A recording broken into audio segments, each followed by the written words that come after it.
Hi, I am Ashutosh Inamdar. I head business planning for construction equipment business in Mahindra & Mahindra. The basic objective of attending this workshop was understanding how to deal with the complexities of cross-functional working.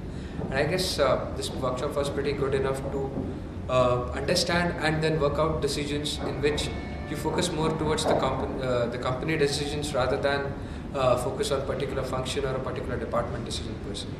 My key takeaways from this workshop would be one, which was the most important thing which I felt and I could not have done otherwise, was understanding strategic decision and the design making process and how to take it forward for a particular department. And this probably I'll definitely implement in my department per se.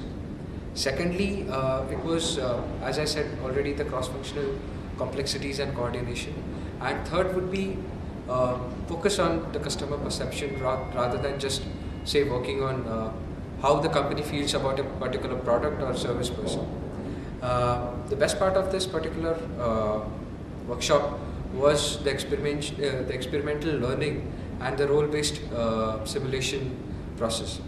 So what happens is it's more it's not like one of those boring sessions wherein you are just bombarded with concepts, with what to do, what not to do, but it's basically how you apprehend what has been taught and implement the decisions yourself and get the best results out of it. It was a good experience and I will definitely use whatever I've learned from this workshop in my day-to-day life. Thank you.